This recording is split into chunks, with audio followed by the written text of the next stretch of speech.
ગુજરાતના શિક્ષકો પર ફરી એક નવા કામની જવાબદારી આવી ગઈ છે.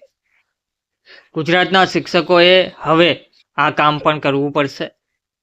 20 ડિસેમ્બર સુધી ફરજિયાત આ કામ પૂર્ણ કરવાનો આદેશ આપવામાં આવી રહ્યો છે.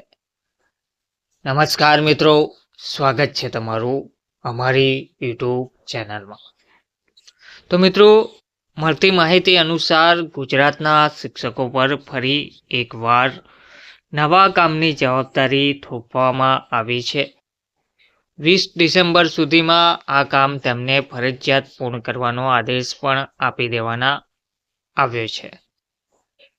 PM family care tracking project રાજ્યના શિક્ષકો પર શિક્ષણ સિવાયના કાર્યોનો ભાર હવે વધુ જોવા મળી રહ્યો છે અને તેમ કહી શકાય કે આ ભાર એક નવા તબક્કામાં પ્રવેશી ગયો છે. કેન્દ્ર સરકારના મહત્વપૂર્ણ પ્રધાનમંત્રી family care tracking PMFCT project માટે અમદાવાદ અને ગાંધીનગર જિલ્લાના શિક્ષકોને નવી અને સમય માગી લે તેવી જવાબદારી સોંપવામાં આવી છે. આ પ્રોજેક્ટ હેઠળ લગભગ 13 થી 14 લાખ વિદ્યાર્થીઓનું ડેટા મેપિંગ 20 ડિસેમ્બર 2025 સુધીમાં પૂર્ણ કરવાનો આદેશ કરવામાં આવતા શિક્ષક વર્ગમાં ખળભળાટ મચી ગયો છે. પીએમ ફેક્ટ પ્રોજેક્ટ પાયલોટ રૂપે ગુજરાતમાં શરૂ કરવામાં આવનાર છે. સમગ્ર શિક્ષા અભિયાનના પ્રોજેક્ટ ડિરેક્ટરે જિલ્લા શિક્ષણ અધિકારીઓને લખેલા પત્રમાં જણાવાયું છે કે ભારત સરકાર પીએમ ફેક્ટ પ્રોજેક્ટ અમલમાં મૂકવા જઈ રહી છે.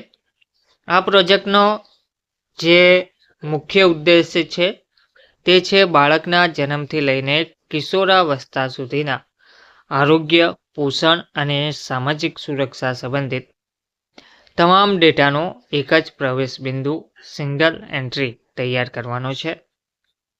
આ હેતુસર બાળકના જન્મ પ્રમાણપત્ર, આંગણવાડી નામાંકન અને શાળાના એડમિશન સર્ટિફિકેટ આ ત્રણેય સત્તાધિકારી સંસ્થાઓના ડેટાને એક જ ઉમદા રેકોર્ડમાં સાંકળવાનો નિર્ણય લેવામાં આવ્યો છે. ગુજરાતમાં આ પ્રોજેક્ટ પાયલોટ રૂપે શરૂ કરવામાં આવ્યો છે તેવું જણાવવામાં આવી રહ્યું છે. શિક્ષકો પર ફરી બોજ વધ્યો છે. જન્મ પ્રમાણપત્ર આધારિત મેપિંગ ગુજરાતમાં પહેલેથી જ ચાઇલ્ડ ટ્રેકિંગ સિસ્ટમ CTS કાર્યરત છે. હવે આ સિસ્ટમને પીએમ ફેક્ટ સાથે સમન્વયિત કરવા માટે શિક્ષકોને ક્લાસ વાઇઝ દરેક વિદ્યાર્થીની વિગતો ચકાસવાની રહેશે.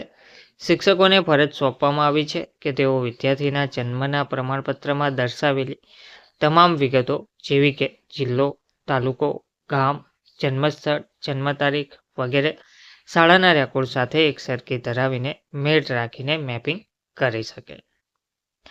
તો શિક્ષકોમાં નારાજગીનો માહોલ પણ જોવા મળી રહ્યો છે.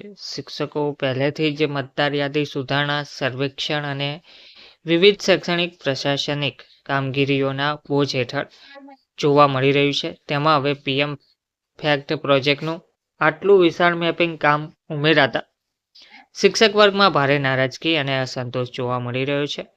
શિક્ષક સંઘોના પ્રતિનિધિઓનું માનવું છે કે આ પ્રકારના કાર્યો શિક્ષણના મુખ્ય હેતુને ગંભીર અસર પહોંચાડે છે.